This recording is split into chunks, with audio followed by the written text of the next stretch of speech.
Good evening and a very warm welcome to you. Thank you very much for joining us here on the Football Out West show. After a little bit of a hiatus last week, we're back bigger and better than ever, and we have got a massive coming your way very, very shortly. My name is Archie Prusak. Joining me as they do week in, week out, Craig Filer and Steve Curtin. Craig, first of all, over to you. What a hectic weekend. What a massive weekend. And boy, have we got a huge show lined up tonight, haven't we? We have, yes. Good evening, everybody. Good evening, Steve. Good evening, Tonch. Hope your weekend was well.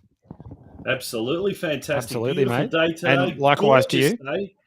It was a fantastic day. Much better than yesterday, which was a horrid day yesterday, wasn't it? Miserable, damp, drizzly.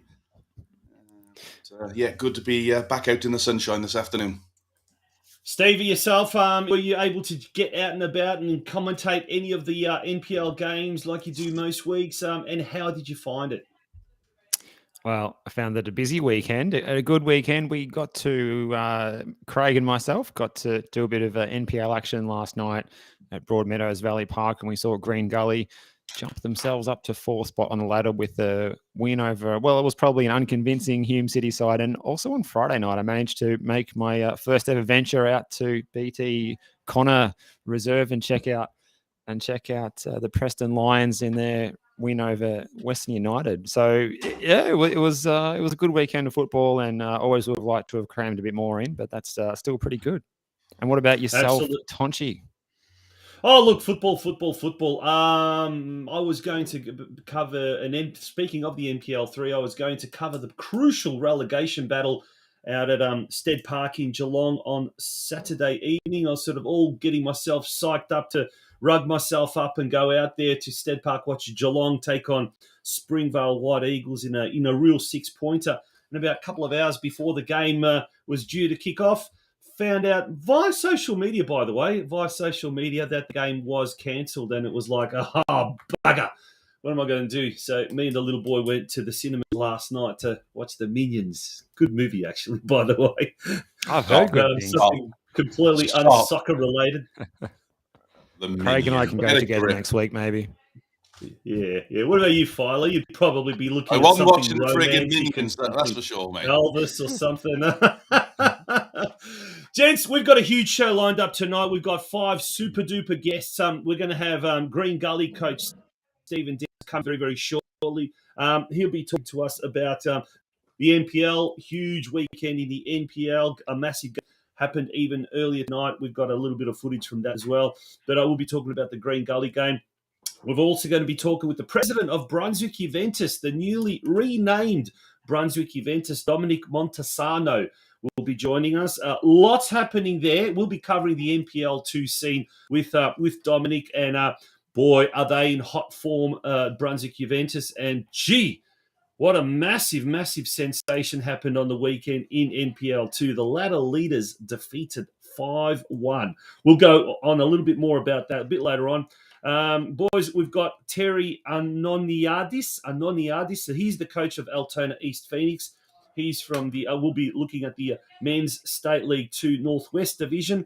Then we'll be joined by the president of one of, if not the best performed club in the state leagues this year, Uni Hill Eagles. They have secured promotion in State League 4 North, and we'll be talking with the president, FIZZ IBRAHIM. And last and certainly not least, hot off the match day, the dressing rooms, I guess, if you like. Their game finished only about an hour ago. The Preston Lions coach of the VPLW side, and they are the current leaders and the outright leaders, Preston Lions. The coach of Preston, Daniel Foden, will be joining us a bit later on. So, Craig, what a huge effort. Some great guests tonight. And boy, hasn't our formula of recent episodes been on a massive winner. The roundup, we're getting some good numbers viewer-wise. And clubs that haven't really tuned into our concept over the last 4 seasons are tuning in and really enjoying it from all accounts.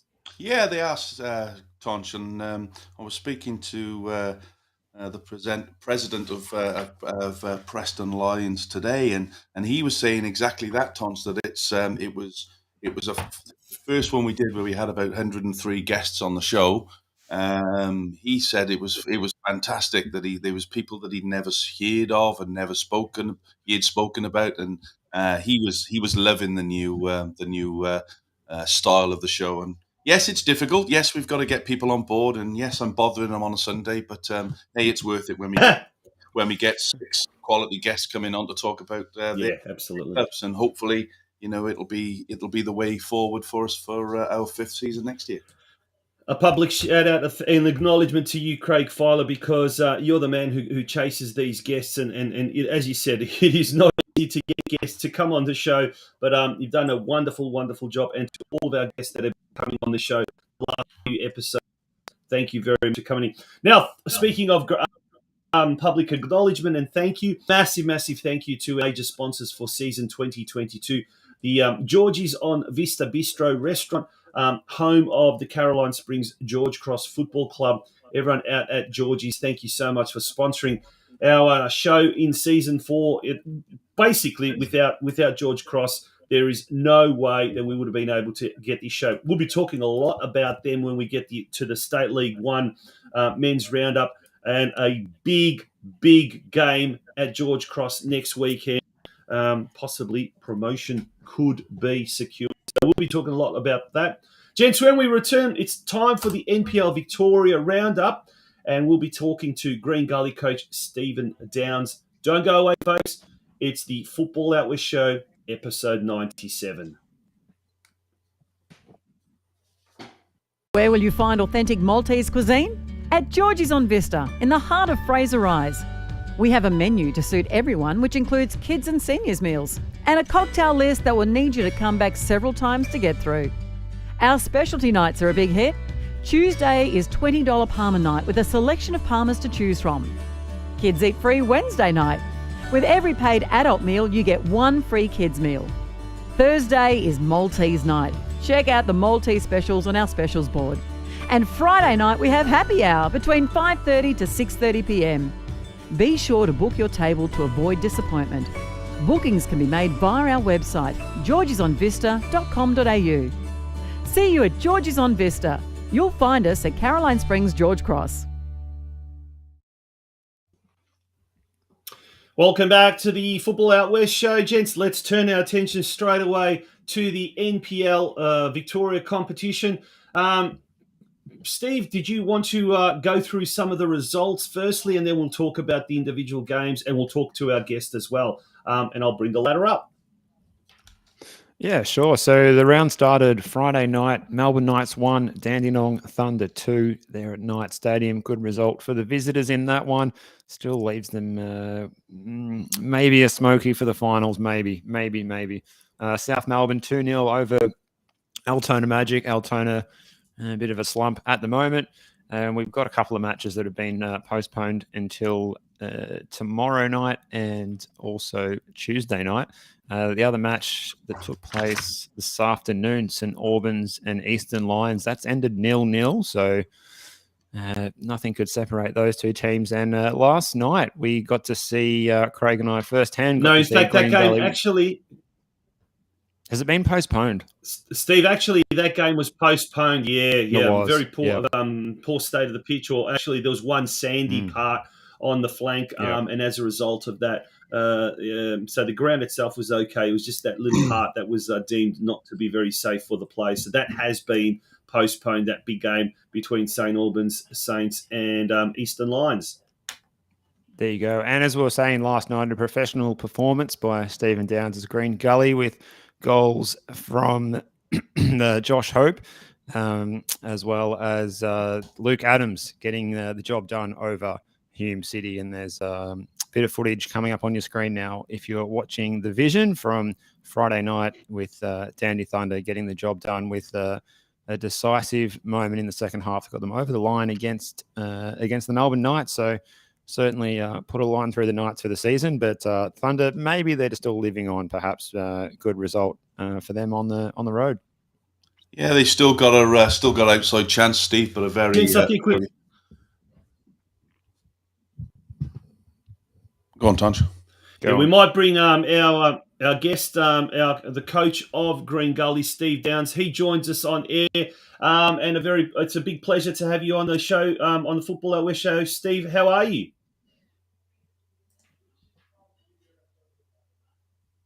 Is Steve there? No, doesn't look like it.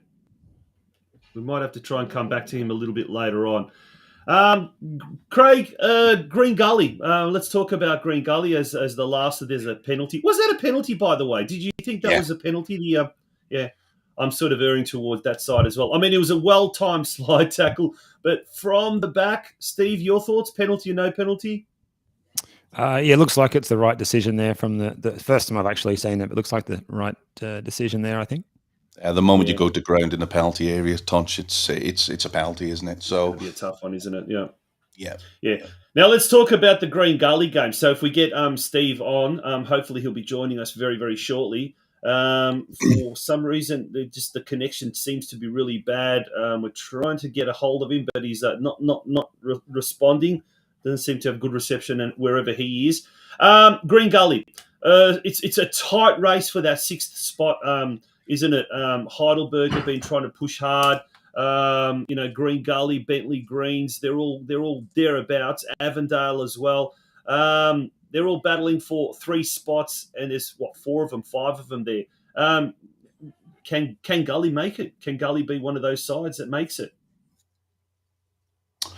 Look, I think they can. I think it's going to be very tight. Bentley, Green Gully, as you said there, and Heidelberg. Something's got to give. Heidelberg, fantastic result today. Obviously, that would have done their goal difference a world of good. Also, Bentley Greens are playing Avondale on Tuesday, I think, aren't they? So yes, yep. That's a big game for them as well. Bentley Greens, Oakley, it is, and Avondale. Oakley, sorry, yeah. That's a big game for them, Steve. They need to be winning that. But look, Gully professional, as you said, Steve, last night, without being fantastic. It was a professional performance. It wasn't the best game of football you'll ever see, but they got the job done early in the first half, and the points were won, as it's coming up here on screen. But the points were won very, very early. So. Look, I think they're my dark horses out of those 3 teams there to go on and do something, because they are a very, very good football side. If we look at the ladder there, and as Steve mentioned, Bentley Greens taking on Oakley Cannon. That's on Monday night.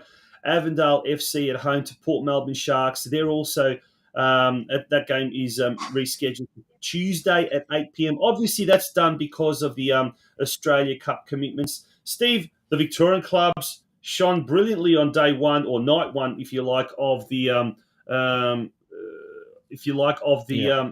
Cup performance that was. Yeah, definitely. I think all of the Victorian sides were going in as favourites in the midweek on Thursday night. Avondale, of course, were pretty hot favourites to do the business up in Darwin against the Mindle Aces. They certainly had no issues there, and same case for Oakley Cannons against Bonnie Rig White Eagles there in New South Wales as well. And it was the Bentley Greens that had the interesting game, having to rely on a late winner in extra time for Ken Kralicki to get them over the line against that talented young keeper that came on for Broadmeadow Magic as a substitute and was about the best player on the ground in that was the entertaining game of the night out of the 4 matches that took place on Thursday night. And we're looking forward to looking at how Green Gully go this week as they're playing against that team from the Illawarra Premier League on Wednesday night. And then we've also got, obviously, Heidelberg United in the high-profile glamour fixture against the Brisbane Roar on Wednesday night too. So hopefully the success of the Victorian side will continue. And it would be a massive scalp if Heidelberg United can get over the Brisbane Roar. But, on home turf, you'd like to think that anything's possible in the state that Brisbane are in the early part of their pre-season. And Heidelberg, hitting good form today, hitting 5 past Dandenong City, as we're seeing vision of. Here you can see the spectators on the sidelines riding the rail and enjoying every moment of this one. They're looking pretty good. So I'm excited to see this game on Wednesday night, actually, with Heidelberg and the Roar. I might try and get out there as well. Yeah, I'm going to get down there. I'm going to get down there as well, Steve, and have a look at that one. I think there'll be a great crowd down there as well. And they found a bit of form, haven't they, Heidelberg? And Brisbane won't want to come down to Olympic Park on Wednesday night, I don't think. The only thing that could spoil the party is the weather. It looks like in Melbourne all week it's just going to be rain, and rain. So it looks like clearing possibly by the end of the week. But let's just hope the rain stays off, because that could attract a massive, massive crowd, a bumper crowd. The newly renovated Olympic Village hopefully will host a huge crowd on Thursday. Now, it looks like we've got the Green Gully coach, Steve Downs. Steve, are you there?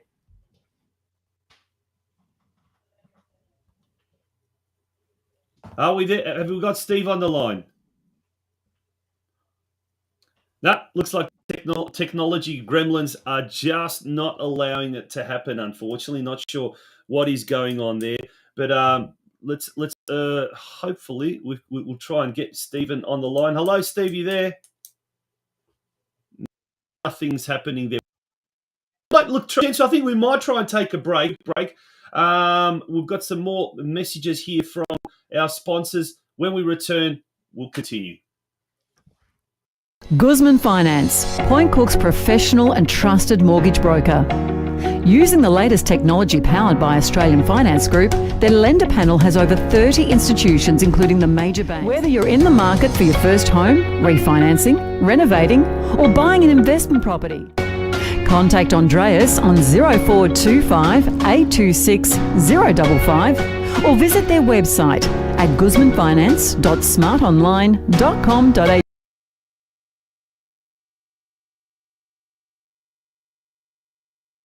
Looking for a space for your next function? At George's on Vista, our function room caters for all types of functions. Milestone birthdays, special religious occasions, work functions, hens or bachelor nights, baby showers, or whatever reason you decide is a good idea to get together with family and friends. Contact our friendly staff who will help you put together a menu that will suit your special occasion. Inquiries can be made via our website, georgesonvista.com.au. George's on Vista, in the heart of Fraser Rise. You'll find us at Caroline Springs, George Cross. Welcome back to the Football Out West Show. It's episode 97. Steve, we're having a few little bit glitches and gremlins, if you like, with our first guest. Unfortunately, Steve Downs. Craig, have you had any luck in trying to get a hold of Steve?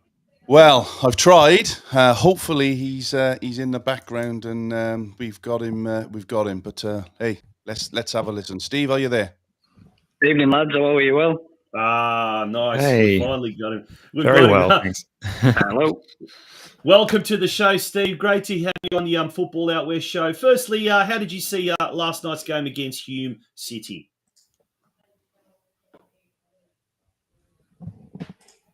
Craig, I think we've got some more issues. Yep. Can you not hear him? Yep. Not just not working, unfortunately. All right. Hello. We can hear you. So, Kenny. Not to worry. Let's go through some of those results again. Next week's fixtures. Next week. Only one Friday night game, so round 24, third last round of the current season. Obviously, there's going to be quite a fair few games being played in the catch-up round, Steve, but let's have a look at these games first of all. Oakley Cannons taking on Melbourne Knights at Jack Edwards Reserve, 8:30 p.m. It's the only Friday night game. Bit unusual. There's only one Friday night game. Normally we have a glut of Friday night games, but just only that one. Should be a pretty easy win for Oakley Cannons, that one. Yeah, unless the Knights can cause a bit of a surprise. I mean, the Knights are probably in a position now where they're not going to make finals. They're not going to get relegated. They've got nothing to lose. They can go out there and just express themselves and, see what happens. It's been a busy schedule for the Cannons at the moment. So, yeah, look, I still think the Cannons should get the job done there. And, yeah, like you say, a lot of the teams that prefer to play Saturday home games, they're all drawn at home this week. Eastern Lions hosting Hume City. That's a huge one, by the way. That's the 3 o'clock game. And that's Eastern Lions obviously relegated last weekend. Yeah, that's a huge game for Hume City, that one. That's a game they must win, given the fact that Dandenong City lost today. There's still that 2-point buffer, but, you wouldn't fancy your chances of Dandenong City against Avondale. Having said that, they will be playing down at Frank Olhan. But, for Hume City, that's a must-win game. That puts that 5 points difference between the two teams, possibly by the end of next week, which is huge with a couple of games to go. Yeah, Port Melbourne Sharks taking on South Melbourne. First versus third, or should I say third versus first. The big Greek derby, that's at JL Murphy Reserve at 5:30 p.m. Saturday evening. Steve, how do you see this game? South Melbourne runaway leaders at the moment. Yeah. Will they continue that form? This is the fascinating. Yeah, I'll just jump in. This is the fascinating game of the round, I think, Tonchi. Last time I was there and calling this game, actually, last time they played, the reverse fixture at Bob Jane, or Lakeside, should I say, and Port Melbourne Sharks, they didn't have Chris Duggan in the team at the time. They were a bit short on personnel, and they got a bit of a touch-up from South Melbourne that night, particularly early in the game. They were blown away in the first 10 or 15 minutes by the speed and good quality attacking movement by South Melbourne. So Port Melbourne have really turned things around since then in the last few weeks, and I'm really excited to see how this one pans out. And, I think Port can get a result in this one, but probably I'm going to go for a draw in that particular one, I think, fellas.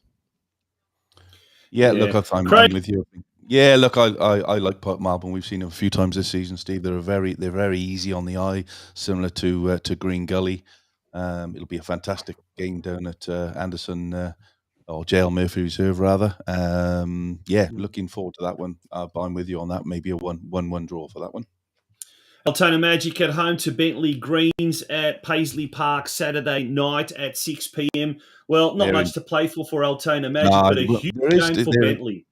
No, there is chance. They're on a real bad form, run of form. We were talking about it last night, Steve, weren't we? And I think now they're 7 games without a win, which is a real big disappointment, because we watched them quite a bit early on in the season, and again we talk about pleasing on the eye.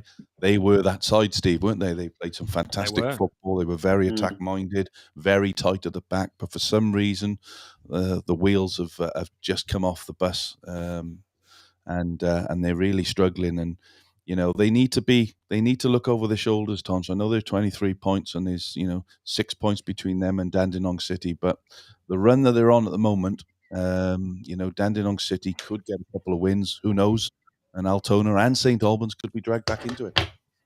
Yeah, absolutely. That game kicks off at 6 p.m. at Paisley Park. Dandenong Thunder at home to St Albans Saints. That's the last Saturday night game. That's at George Andrews Reserve, 7 p.m. Steve, how do you see this one? I always like Dandenong Thunder at home. I haven't seen them firsthand for a few weeks now, but I think they've got a lot to play for, and they need to get the 3 points, and they will get the 3 points in this particular fixture, I think, against the St Albans Saints side, who structurally, they set up pretty well, but as Craig and I saw firsthand a couple of weeks ago, they're sort of struggling to get enough numbers forward and having their game postponed this afternoon against the Eastern Lions, which would have been a good chance for them to spend some time with the ball in their front third, and that game getting postponed, that won't help them at all this afternoon. That could have been a confidence building operation this afternoon. They have to wait to see when that one is going to be replayed, I presume weekend after next. I think Thunder looked pretty good for this one. Yeah, absolutely. Now, Craig, the big game, Heidelberg United versus Green Gully. We saw Heidelberg United in great form tonight, and this would have been fantastic to talk with our guest, but unfortunately, we can't get a hold of Green Gully coach Stephen Downs, who was supposed to be our guest tonight, so apologise for that. How do you see it, though? It's an important game for ladder positions, but also to secure a spot in the top six. Yeah, it's a big game for both sides for very similar reasons. Both. Obviously, Heidelberg to play today. Gully played last evening. They then both got Australia Cup commitments in midweek. Gully on midweek, and then another game on the weekend. So 3 games in 7 days is certainly not ideal at this stage of the season. So it'll be really interesting to see how the two coaches manage their squad over the next 3 games. Obviously, they've getting into that top 6 is a priority, but of course they'll want to go as far as they can in the Australia Cup with round 16 in the next stages. So a really critical game for both of them. It'll be a great game to watch if you're not doing anything next Sunday. I urge you to get down to Olympic Village, because that will be a fantastic game of football. Absolutely. Well, to all of our Victorian clubs participating in the Australia Cup, we wish you all the very, very best, and do what Avondale and Oakley. Oh, we just lost Steve there. It's just that sort of a night. Nights, isn't it? Yeah, absolutely. But he's quickly back on. He must have hit the wrong button there. Steve Curtin, how you doing? Welcome back. But welcome. Wishing all the Victorian clubs all the very best, and let's get that. What do you call it? Let's get that record of. Let's get the full house. Yeah, let's get it. All the Victorian teams progressing through to the next round. Absolutely, gents. We're going to go take a quick break. When we return, we're going to jump to NPL 2, and what a climax that is going to be, mate. That is just one of the most thrilling competitions around at the moment. When we return, guys, we'll go looking at exactly that, the NPL 2 competition, and there's a lot to talk about there. Don't go away. George's on Vista is in the heart of Fraser Rise. You'll find us at Caroline Springs George Cross. Looking for a bit of fun with your meals? Tuesday night is bingo night. Bingo books are $2, eyes down at $7. And we have a special bingo menu for you to choose from, so be sure to get in early and grab a bite to eat beforehand. Friday night is poker night. Registration is from 6:30 p.m, with poker starting at 7:30 p.m. Why not join us beforehand for happy hour? Kicks off at 5:30. We're also on Uber Eats, so you can enjoy your favourite Georgie's meals in the comfort of your own home. Find us on the app. Dining in? Be sure to book your table to avoid disappointment. Bookings can be made via our website, georgiesonvista.com.au. Welcome back to the Football Out West show, gents. Let's talk now NPL 2 football, and to help us do that, we're going to have the president of the newly renamed Brunswick Juventus, DOMENIC Montesano, joining us. It's a big welcome to the show to DOMENIC. How are you, Dom? Nice to have you on the show. Very well, thanks, guys. Thanks for having me on. After a nice weather in Melbourne for a few months now, and a really nice day. So really glad to be on the show tonight. Welcome. Who wants to start? Craig? No, go on, Steve. Do you want to start off? All right, let's go. So yesterday it was a big trip to the Goulburn Valley Suns. How did that go? How did they manage the road trip? And it looks like it was a very professional performance by the team that we now call Brunswick Juventus. Still getting our head around that one, but it certainly agrees with you guys, because since you've changed your name to Brunswick Juventus, the form has been sensational. It has, yes. Thank you for that, Steve. The preparation and everything for the Goulburn Valley trip, we always look forward to the away trip for this. So we chartered the bus nice and early for the boys and left our home base at 9 a.m. yesterday morning. The boys made it up the highway and, really, really good game of football. We were really unlucky in the first half to score. We were peppering that Goulburn Valley goal and their goalkeeper pulled off a couple of amazing saves. But after a good halftime talk from our senior coach, John Franklin Pelletieri, who's it's actually his birthday today, so I just want to shout out to him and wish him a happy birthday. John. Happy birthday, the boys looked after him for his birthday today. 21, of course, is he? Yep. The It's his 3 points. 21st birthday today. Yeah, I'd say so. Yes, I think he'd be out in the town celebrating somewhere tonight. So, but second half performance from the boys was just second, just first class, and got the 3 points which we were after, and move on to next week. So, really happy with the performance, and how the boys are tracking at the moment. As Steve mentioned there, obviously the name change, which was recently happened. Obviously, gone from Moreland Moreland Zebras back into your Juve name that you're famous for. Correct. How did that come about, and how does the club feel about that whole transition from Moreland Zebras back into Brunswick Juventus? And like Steve said, the impact that it's had on the club has been phenomenal, hasn't it? It has definitely. Look, unfortunately, with the way that football was structured over the last 20 odd years, for the last 25 years, the club hasn't been able to play as its registered trading name. So, regardless of what name the club's played under, it's always had Brunswick Juventus as its trading name. So, all of our back end stuff, our registrations, our invoicing, always had the name Brunswick Juventus. But unfortunately, up until 2 years ago, we weren't allowed to use that. As soon as the federation allowed us to do so, we snuck, pretty much took up that chance and got the name over the line, which is good. So it's really great from the club point of view. And as you said, the name change has done wonders for our form on the field. So that's across the board as well. Our not only our men's, our senior teams, but our NPL teams, our women's team, who's doing fantastic at the moment. Unlucky with them over the last couple of years with COVID, not to get promoted, but they're sitting on top at the moment. So as a whole, the club's embraced it all. Like I said, we knew what our name was. It's just we weren't allowed to use it as our playing name. So it's just a formality, I guess, for us just to have that back out there. And for our long-term members and supporters, past presidents, it's a really good sense, around the club that we've got that name back. Dom, is there a specific reason why the change happened midway through the season rather than post-season?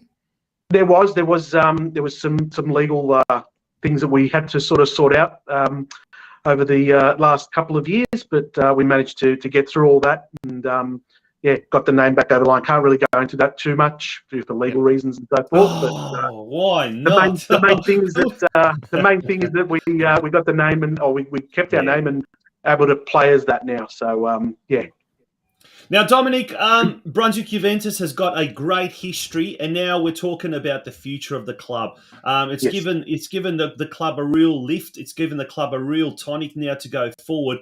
And look, we don't want Brunswick Juventus in NPL 2. We want it at the highest possible level. Same thing with the women's as well. They are likely to jump into VPLW next year. Has this now given the club and everyone running the club a newfound desire to now return the club to back where it once upon a time used to be? And what are the immediate plans for the club, facilities-wise or player-wise? What's the kind of, you as the president, what's your main aim over the next, say, 12 to 24 months?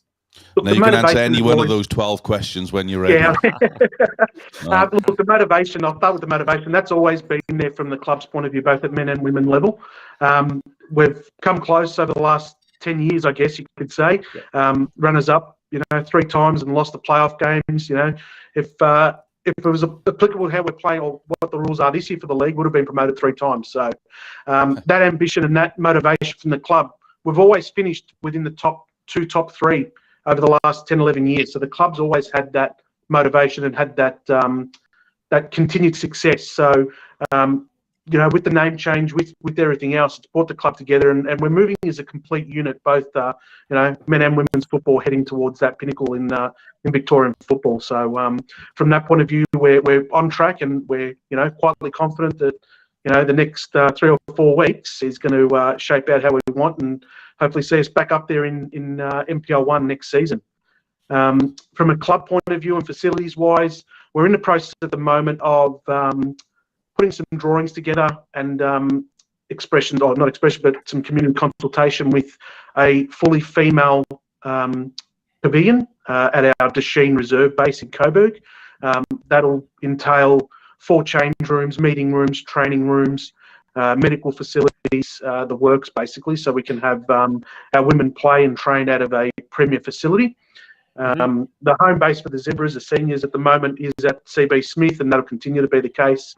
And we're hoping that our women can get to that pinnacle as well. So we're playing them both out of that premier facility. But in the short term, that's the plans for the club. But we've also got plans in the pipeworks for a fully synthetic ground, just a few steps away from our base in the Desheen Reserve, both in conjunction with Moreland City Council and the Education Department, Coburg High School. We're hoping for funding for that to get a nice fully synthetic pitch that we'll have access to 7 days and nights a week. So that's in planning as well. So there's always something in the background that we're working on and trying to get things over the line to give our players and our families and members the best facilities in the state. So. Mate, you've done well to answer all 12 of those questions. Absolutely fantastic. You get an award. Let's Steve, just let's go through the talk results, about the results for the obviously the men. We'll talk about the MPL2 Victoria. Steve, do you want to jump through those results briefly? Yeah, let's have a look at that. So aside from your great result up at Shepparton yesterday, we had Northcote City going to Brunswick City and getting a 2-1 win in that local derby. And it was an away win as well for Moreland City, 2-1 at Manningham United Blues. Another away win, Bulleen Lions 2-0 at Werribee City. The big result that happened yesterday in the later game, Pascoe Vale 5, North Geelong Warriors, the ladder leaders, 1. So that was a result that sent shockwaves around Victorian football. We've still got another game to come as well. It's always good that Kingston City like to play their home games on Monday night. Well, I'm not sure what the other clubs feel about like that, but it's good for us from the spectators who like to watch the games online or in person. Kingston City host Lang Warren tomorrow night at 8:30. So that is the results from the weekend. Next weekend, you've got a fixture against Brunswick City. I'm sure the gaffer will fancy the chances for the boys to get a win next Friday night. Yeah, definitely. Friday night, another big game for us. And, we urge all of our supporters and even Brunswick City supporters. We usually have a decent crowd with those matches. So we're really looking forward to continuing the progress forward. And if we get a really good crowd there on Friday night. Now, looking at those standings there, obviously there's still some big games to come, isn't there? You've put yourself right back in the mix now with the win on the weekend again. Is the top place done, Dom? Do you think 42 points, or is that still far from it? Far from it. I think I want to thank the Paco and Luke Turner and the boys, Alex Cobo, for getting that result yesterday. It just keeps the top 4 really in contention there for for anyone to get promoted. The last time we were up in the top flight, 2011, when we got promoted, we started the last round of the season in 3rd spot, and we actually ended up winning that championship that year and got promoted. So, it's still far from being over, especially with our catch-up game as well against Kingston. To go, we can put ourselves above Moreland City and in 2nd spot, and chasing down North Geelong. No, just put that league back up to me a sec, Tonch, if you could. Yeah, I was going to say, I've got the list here of all the games that are remaining. Now, North Geelong play Kingston at home, Bulleen Lions at home, and then Moreland City away on last day. Moreland City take on Werribee City at home, easy. Pascoe Vale away, as you can see, that's a tough one. Then North Geelong at home. Now, Brunswick Juventus, Dom, you guys, Brunswick City at home, Kingston City at home, Manningham Blues away, and then Werribee City at home. This is going to come down to the wire. It definitely will. yeah, don't like to say that any game's easy, but it's there for our boys now to to take it on. Our players know what's required. We've proved that over the course of the season, and it's going to be wide open. It's going to be an interesting finish to the season. Now, looking forward to 2023 season, should Brunswick Juventus not get into the top two and into the MPL, which obviously we hope all Brunswick Juventus supporters hope that they do, and with possibly Werribee and Golden Valley going down, what a league this is going to be next year with your Melbourne City and potentially Preston Lions coming up into that league. What a league that's going to be next year, eh? It will be, definitely. Look, I think Preston's going to get promoted. They've been aiming for that for the last 3 or 4 seasons to do that, and they've got the cattle there to do the job. So, yeah, definitely see Preston being one of those teams coming up for 2023. So, we hope we're not in this league next year and we do get promoted, so we don't have to battle it out with those the likes of those teams. So, yeah, fingers crossed we're not battling against your Victories, your Cities, your Preston Lions, and those sort of teams. So, how will you approach next season? Should you let's just hypothetically, and I don't like talking about hypothetically because it's not done, but how would you look and plan for getting into MPL next year? Because it is another level up again, Dom, isn't it? It is another level. Our club will be celebrating its 75th anniversary next year, so it's going to be set there for our club as a whole to, the stage is going to be set for us to, prove that we do belong in that league. We're not going to go out there and try and win it, by far, but it's more to consolidate and make sure that we stay up and build over the next few years. That's basically the plan. We've seen teams that go up and then come straight back down again. That's not what we want to do. We've been battling for years to get back up there since we were last up in 2012, and we're not going to go down without a fight if we do get promoted. We're going to make sure we're fighting in there and we're in contention week in, week out. Now, Dom, usually the big difference between NPL 2 sides and NPL 1 sides comes down to money, resources, and things like that. And often that is the biggest stumbling block. Since the name change back to Brunswick Juventus, have there been a lot of Italian community-backed businesses and what you nots that have now started to knock on the door and say, boys, the purse strings are going to be loosened if we can get into NPL next year? Is there a lot of that? I wouldn't say that they've been loose. GF's into this on his birthday, rubbing his hands together. He can't wait for this answer. Hopefully I'm not listening at the moment. No, but look, we are getting the backing, and there is that support, and just nostalgia awesome behind it all. And touching base, we had a president's function a few weeks ago, and we had about 11 of the past presidents there that night, and the feeling in the room, the feeling with those past presidents and past sponsors has been really good. So, awesome. Look, we are getting that support from a lot of new businesses as well coming through, but it's our existing sponsors that we want to thank that have supported us for so many years, that are still hanging around and still supporting us and want to see us up there in that top tier. So, brilliant. Any last questions, gents, before we have to let Dominic go? Just quickly as well, Dom, has the club got any stance on the future National Second Division? Look, it'd be nice to get up there. Obviously, that's another big step. We're looking at the step from MPL 2 to MPL 1. The step into a national second division, that's another massive. And it all comes down to facilities firstly, but then also funding to be able to travel and those expenses that are associated with that. So look, you never say never. We're always aiming to be at the top. Get into the highest league that we can possibly. Maybe one day down the road we may be in that position to do so, but at the moment we're focused on getting out of MPL 2 and playing back into MPL 1 where we belong. So. Yeah, perfect. And the Welsh guys in your contingent there are carrying the side. I see Josh Knight scoring goals for fun, and Matt Whiteley at the back is doing. Yeah, Matt Whiteley solid as a rock as anything there. Could have had another really good game yesterday. Josh, scoring for fun. He's doing really, really well. So all the boys are doing well, and they're focused and they know the job at hand. So hopefully we can get that not only for them but for us as a club as well. So doing really well. Dom, all the very best, mate, not just for the rest of the season, but certainly for the foreseeable future with Brunswick Juventus. And we look forward to following intently all the action on the field and off the field, not just the senior men's, but the senior women's team as well. Good luck. Thank you very much, gentlemen. Appreciate it. Thank you. Thanks, Dom. Thanks, All the Dom. best. All the best. Good on you. All right, gents, let's quickly whiz through state NPL 3. That's an interesting competition. We quickly put the ladder on, but there's the ladder on again. Steve, the results through NPL round 19, sorry, for NPL 3. Round 19. How is it already round 19? Let's have a look at those results that took place on the weekend. So the round started Friday night. 2,500 people out there at BT Connor Reserve. And I tell you what, if you wanted to rock up there during the first half, I wouldn't advise it because you'll have to walk from Coburg to get there. It's a long trip. That place is well and truly parked out.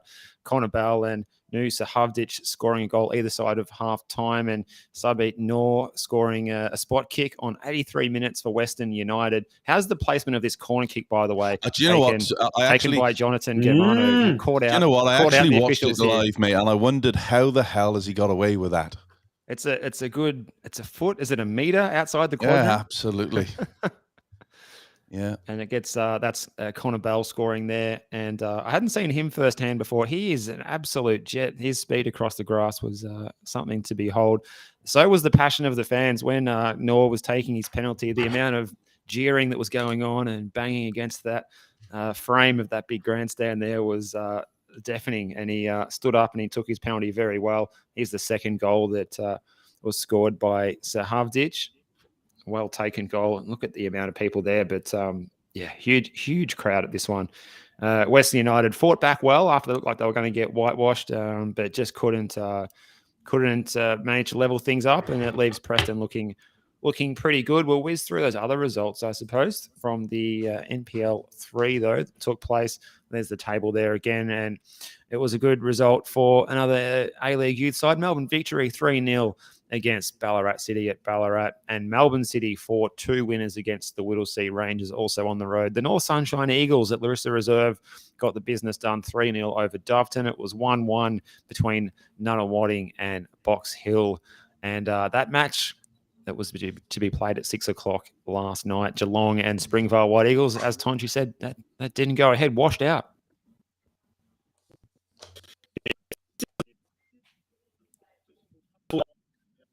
That 2 hours before. Look, I do write for the Geelong Advertisers and an external contributor, and that the photographer was meant to come out to that game. It was the featured game, and look, clubs, come on, geez, you need to get the pull the socks up and do a little bit better when it comes to I think media promotions and media relations. But nonetheless, look, that's going to be happening in the next couple of weeks. Next week, some big games. Box Hill taking on Whittlesea Rangers. This is on Friday night. Several Friday night games, in fact. Melbourne City at home to Preston Lions. Whoa, that's going to be a classic. That's going to be a really good game, that one. Interestingly, that's being played at Frank Holohan Soccer Complex. Being moved to accommodate the crowd there. Preston are inviting all of their fans down there and trying to make it like a home game at Frank Holohan. That's a championship decider there. Right there next Friday night. That's a hell of a game. Wow. 8 p.m. that game kicks off, and just bring that ladder back up. Yeah, look, if Melbourne City wins this, as you said, Craig, pretty much they've home hosed. If Preston Lions win this, well, they'll be they'll jump into top spot. Big game there next Friday night at Frank Holohan Reserve. Springvale White Eagles at home to Nunawading City. That's also a Friday night game. And then on Saturday, gents, very quick. Victory at home to North Sunshine Eagles. Doveton at home to Geelong Soccer Club. And then Western United home to Ballarat City.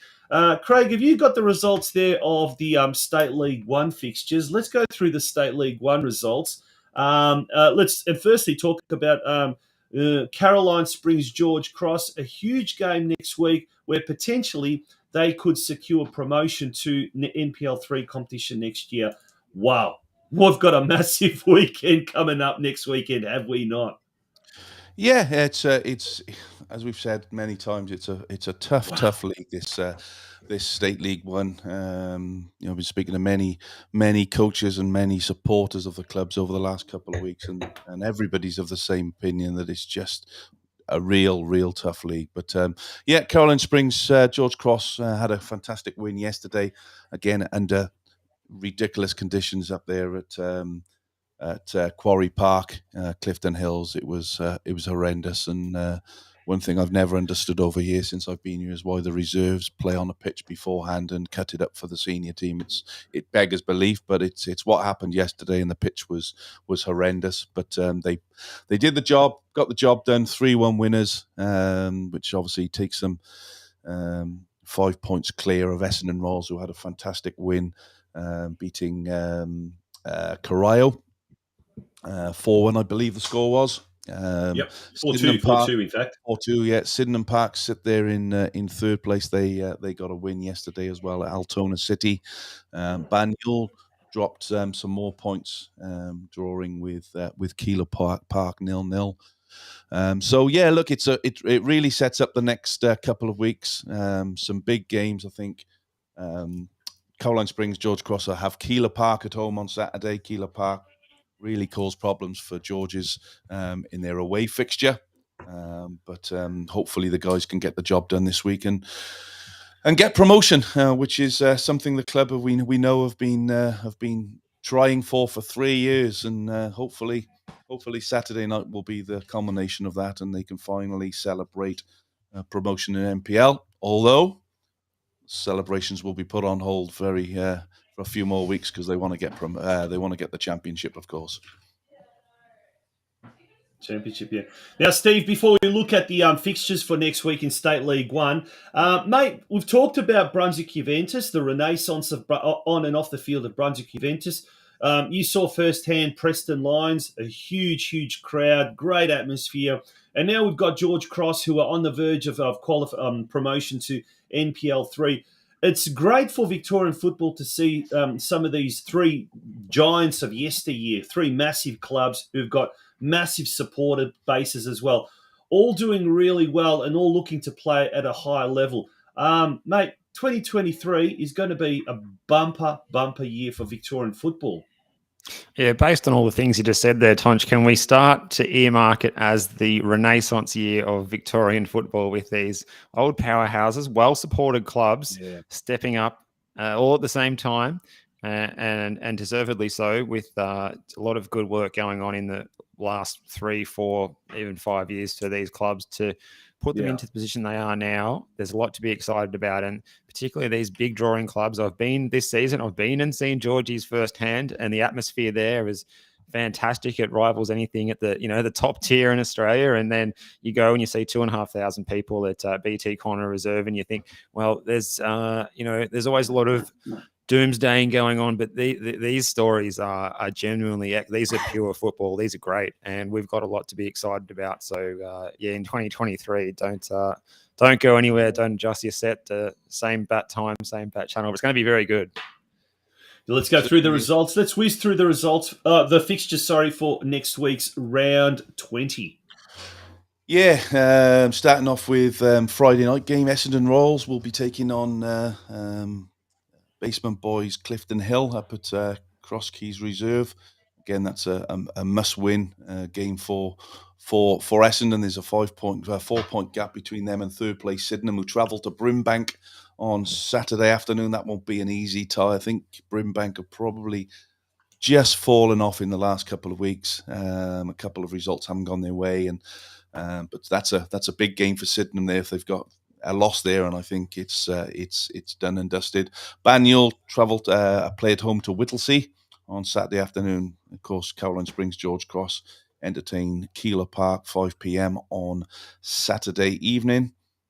Corio entertain Strathmore, and that's a big game as well for Strathmore. They must win that game. I think Corio are relatively safe there now with 19 points, but and then the final game on Saturday will be Altona City taking on Yarraville, a local derby. There's been plenty of action in that fixture over the years, and that's the culmination of State League 1 fixtures for next week. Yeah, look, we're going to take a very, very quick break, gents. Thank you very much for that. When we return, we're going to then take a look at State League 2 Northwest. We talk about competitions that are very, very hard to what's the word, to get out of. That's one of those competitions. So we will be looking at that very, very closely with our next guest. He's the coach of Altona East Phoenix, Terry Anoniadis, who is in the green room ready to get going. So when we return, folks, we'll be looking at Men's State League 2 Northwest. Don't move. Don't go away. George's on Vista is in the heart of Fraser Rise. You'll find us at Caroline Springs George Cross. Looking for a bit of fun with your meals? Tuesday night is bingo night. Bingo books are $2, eyes down at $7. And we have a special bingo menu for you to choose from, so be sure to get in early and grab a bite to eat beforehand. Friday night is poker night. Registration is from 6:30pm, with poker starting at 7:30pm. Why not join us beforehand for happy hour? Kicks off at 5:30. We're also on Uber Eats, so you can enjoy your favourite Georgie's meals in the comfort of your own home. Find us on the app. Dining in? Be sure to book your table to avoid disappointment. Bookings can be made via our website, georgiesonvista.com.au.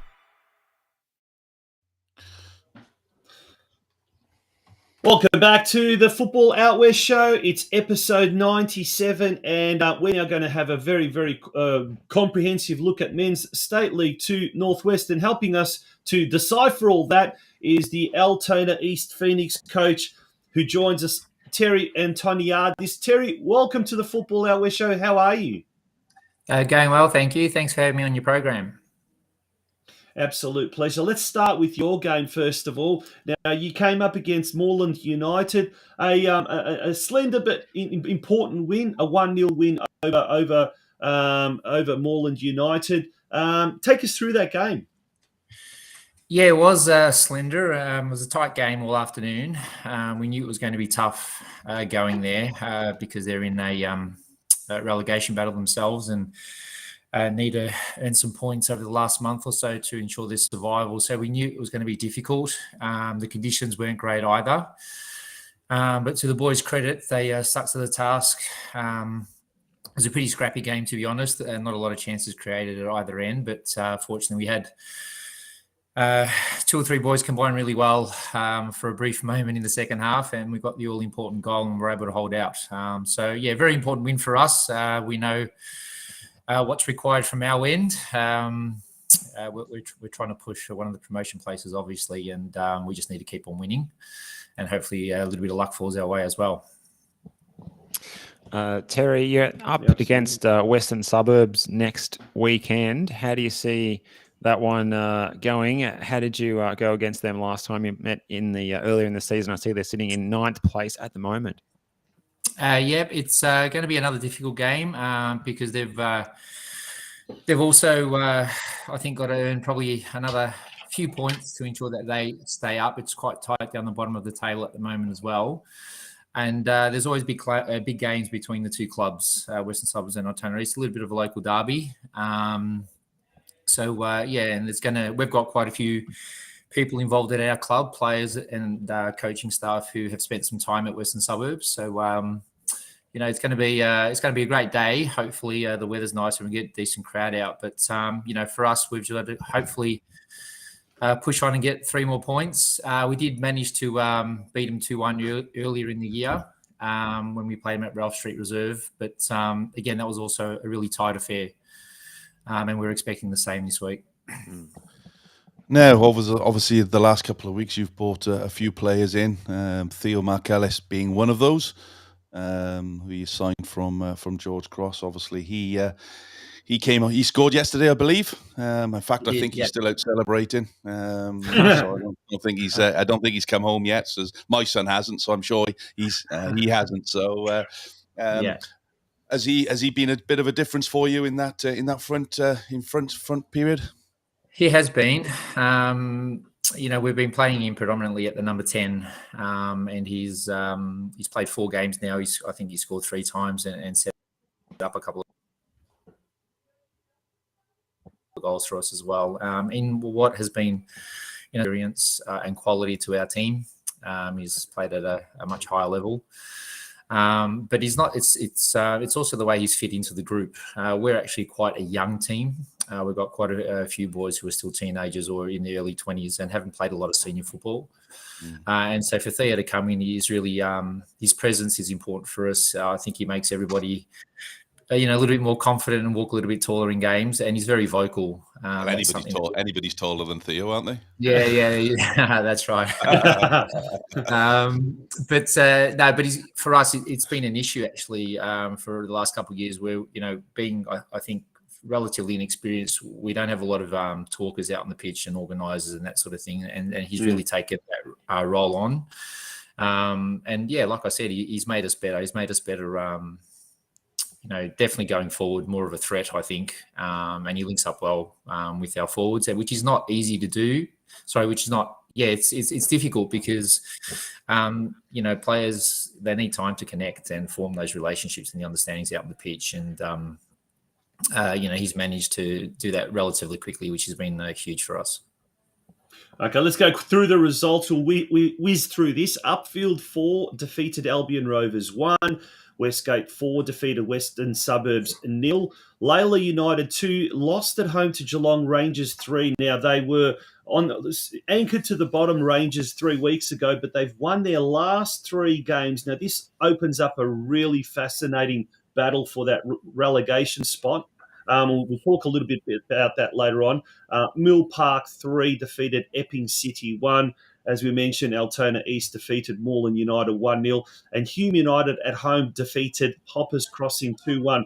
Now, Terry, you've obviously seen Moreland United. They've got 2 games in hand, but they're 4 points behind second bottom side, Geelong Rangers. Has Moreland got enough to get through by the skin of their teeth and survive in State 2, or are they the team most likely to get the drop at the end of the season? What's your opinion? It's really hard to judge when you're not kind of involved and hands-on at a particular club. But seeing them firsthand yesterday, I'm really surprised they are in the position that they are in. We've played them twice this year, and both games have been, really tough, close games. They've got great size and strength in their team, and they've got some boys up front who are a bit of a handful. They got Wes Coles in goal, who's got a wealth of experience and a great organiser and communicator. I think, and as their goal difference suggests, that when they get beaten, they don't get beaten by much. It's normally a goal in it, and they're very competitive week in and week out. And what really impressed me yesterday is that they just seem really together. They're still a unit. They're still fighting, and I think they're up for the battle. They're up for the challenge of trying to stay up. And knowing some of the people involved down at the club, I really hope they do. Well, guess what? This weekend, it's a big game. We're talking about next week again. It's going to be epic, right from NPL all the way down to the state leagues. Geelong Rangers host Moreland United at Myers Reserve on Saturday afternoon, 3 p.m. It's the game of the season as far as the relegation is concerned. And Craig, this is what we love about the state leagues and the NPL competition. There's relegation, there's promotion. This is what makes this so exciting, and this is what the A-League needs as far as I'm concerned. How awesome is this battle for survival, as well as the battle for promotion? But, mate... Yeah, let's not open a can of worms about the to the state league. Look, it's what football is. It's football's about promotion and relegation, and it's about teams playing 22 games a season and earning the right to get promoted or relegated depending on where you are. But going back to yourselves there and Altona East, obviously Lee Cower, the president, has been a one-man band for a long time with that club. The club was struggling a few years ago, struggling to get players, struggling to get teams together, and he's stuck at it. And it's fantastic to see that the club are in a position with 3 games to go, that you could get promoted. Now, looking at those games that you said you got Western Suburbs on Saturday, then you've got the big one at Westgate, and then obviously Geelong Rangers to finish off the season. What's needed from your group of players over the next 3 weeks, Tony, that's going to get you that second spot in State League 2. Well, from our point of view, it's more of the same. We've had a good month where we've won 4 straight now, and we haven't managed to do that all season. We've kept 4 clean sheets as well, which was important because we had a couple of weeks just prior to this run that we're on where defending wasn't great, and we needed to sort it out, and it seems like we have. We've just there are 3 games to go, and we're aware of what's required. We basically need to win all 3. And it's not going to be easy because all 3 games, the teams involved, our opponents, they've got something to play for. And so, it's going to be, we're treating it as 3 cup finals. And the boys just need to just keep going. I think our confidence is high at the moment, as it should be, because like I said, we're on a good run. And just worrying about what we can control. Obviously, we need Mill Park to slip up somewhere because their goal difference is far superior than ours. So we need that little bit of luck. We're relying on other teams, and it's not the greatest position to be in, but we just need to worry about what we can control, and that is winning our games of football. And if we do that, I can't ask any more of the players because they've been huge all year. Yeah. Okay, going through some of the other games in round 20 for next week. Albion Rovers at home to Westgate, Epping City at home to Upfield, Hoppers Crossing at home to Mill Park, as we mentioned, Geelong Rangers hosting Moreland United, Altona East hosting Western Suburbs, and Hume United at home to Layla United. Steve, you were going to ask a question? Just one from left field, Terry. You play at Paisley Park on the pitch on the other side from the Altona Magic. Do you ever interact with them and share some tips or anything like that with their coaching staff? Oh, that's like the Berlin Wall, Steve. There's nothing gets in there, mate. Hey, just wanted to ask. No, the short answer to that, Steve, is no. The clubs do have a really good relationship, though. To be perfectly honest, we get along really well, and have done so for a really long time. But in terms of sharing intel with coaches and other people from there, from my point of view, no, not so much. I do know their technical director there, Archie Davis, who's an ex-teammate of mine. So we do chat a little bit from time to time, but not too much more than that. And how's the field? How's the pitch holding up down Paisley? Nah, it's really struggling, to be honest, Craig, at the moment. It's really, it's been quite a wet winter, as you know. And we do have quite a bit of traffic on it. It's fantastic. You mentioned about Lee earlier, the president, and the work that he's done. He's got a great little team around him now as well. And the work that they've done in terms of getting kids down to the club and junior participation has increased so much in recent times. And it needed to, because the club was struggling in all facets, especially in junior development. And they've done such a great amount of work, and a lot of people deserve a lot of credit for that. But with that, of course, there is a lot of traffic on the pitch as well. And so it's struggling to hold up a little bit at the moment. We only have this Saturday to go in terms of home games remaining. But, our girls team are also doing really, really well. They've still got about 3 or 4 games to go, and also the kids as well. So it's struggling. It's kind of getting there. The finish line isn't too far away, but hopefully gets a good rest in the off-season and pulls up a treat for next year. Fantastic. Well, listen, I hope you get your results over the next couple of weeks. But I know Lee very well, and there's be fantastic to see him get his just desserts, mate, and get promotion from the club. So look, first and foremost, I hope Theo Markellis turns up for you this week. So because you need him next Saturday. When's the next training session? I wish you all the best for the next game. He hasn't missed yet, so he's doing all right. He'll be all right. Yeah. Good on you, Terry. All the very, very best for the remainder of the season, and wishing you all the best. And thank you for joining us here on the Football Out West show. Thank you, gentlemen. Have a great night. Thanks, Terry. All the best. Lovely chap there. Boys, we're going to get straight into our next guest. He is the president of the Uni Hill Eagles. And Craig, we talk about clubs that have been really performing well in 2022. Uni Hill Eagles, they've already secured promotion. They are a very, very good club. And their president, FIZZ, IBRAHIM, he's going to be joining us very shortly. But we've got a little bit of a clip here of some celebrations that were happening over the course of after the game yesterday. This will be our little introduction to our next guest.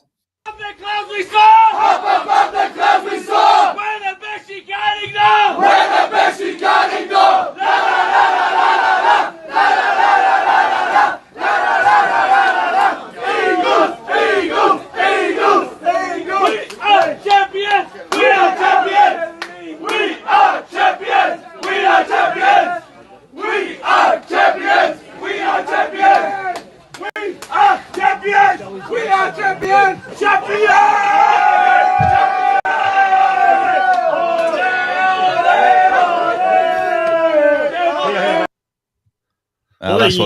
That's what it's about, isn't it? Hey, What jumping up there. What a jumping up and thank down boys.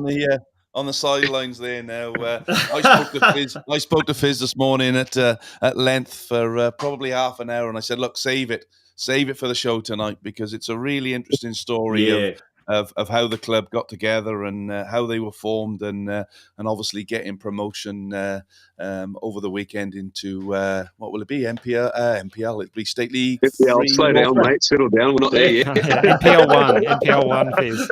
MPL 1. Why not? Fizz, welcome to the show. Most people would say, everyone's trying to put a lid on promotion. Everyone's trying to put a lid on championships at the moment, saying, there's still a few more weeks to go. But you don't have to worry about that. It's been a phenomenal season. Let's put the ladder up. Look at this. Look at that. The only thing I guess you've got left to play is to try and be the Invincibles, if you like. But I want that trophy. I want that trophy off Arsene Wenger. I want him to come down and personally hand it to us. That's what I want. 18 wins, 1 draw, 64 goals for.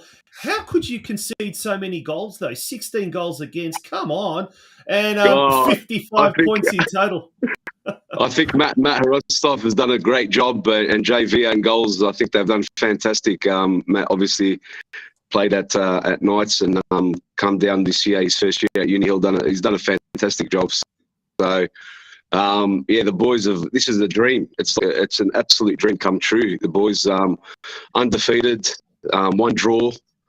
We went down pretty cocky to North Melbourne. The boys in the warm-up were getting carried away talking about, goal celebrations and this and that, and it was 3-1. Yeah, we were 3-1 down with 20 minutes to go, and we got the draw, and it was a massive wake-up call to the bottom spot there, respectively. And since then, we haven't slipped up at all. So, the plan is now is to go undefeated and to do something. I don't know how many clubs have done it before, but it's something really special. That dressing room at the moment is just, it's amazing. The vibe, the buzz, and the inclusions we've had throughout the season with the Turi Symbol, who's at Altona Magic at the moment, coming down at the start of the year. Turi is, I don't know if you boys know him, he is just a big character. He's a massive personality. And you know what? He's got a massive heart. So he come down to State League 4, done the job for us, and at the moment he's at Altona Magic, trying to help them out there. So there's been a lot of players. Danny Barakat coming in this year, Danny Chobani, who's been there from 2019, helped us win our first championship there, promotion to State League 4. Just talk to us. Just tell the listeners who don't know much about Uni Hills, the whole premise of what we're trying to do with this show is to try and get more and more clubs out this, because I haven't got, with the greatest respect, Fizz, I haven't got a clue who Uni Hills are. Okay, I'll tell you. We had a fantastic chat this morning. It'd be really interesting if you could let the listeners know a little bit about the history of the club. So, in 2017 was our first year. We got involved with the federation, and before that, myself and a couple of friends and family members, we used to get together, send out a message to our mates, and let's get together on a Sunday. We used to hire the pitch out there in Bandura RMIT. We used to all chip in, hire the pitch for a couple of hours, and first week there was 10 of us, second week 20, third week 30. And it just kept growing. People started to bring their families down, their kids down. We'd have Barbies. We'd hire out the outdoor hockey pitch there and have little tournaments. And Then we had cousins in Sydney. We'd call them up and say, "Oh, we'd beat you. No, you'd beat us. This and that." Okay, well, we started a bit of a tournament with the Sydney boys. They'd come down once a year. We'd go up once a year. So I think Australia Day and Melbourne Cup weekend, we'd go up or they'd come down, and we'd play a little tournament called the Community Cup. And from there, a lot of the boys would get together, and some of at that time had been playing at a higher league, and they're like, imagine we started the club. Imagine we started the club. Now, saying it and doing it is two different things. Saying I'm going to climb Mount Everest and then doing it is it's a totally different ball game. So I think everyone got excited and yeah, let's do it. So you know what?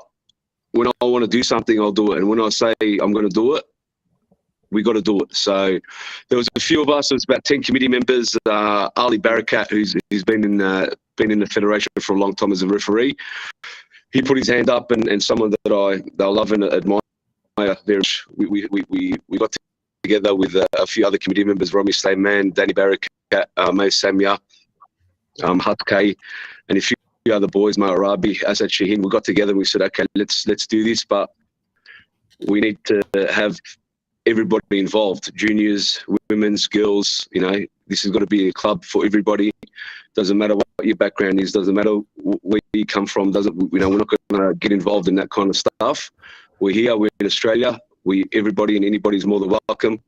We're a diverse committee and we're a diverse club, so everyone was welcome, and we got the approval. It was a 20-page essay we needed to write up to the federation and to the council as well for them to get on board, because I assume that the council would get a lot of these communities wanting to, we want this, we want that, we want club rooms, we want all this stuff, and then kind of not happen. So I think it was January 21st, 2017, we got the approval.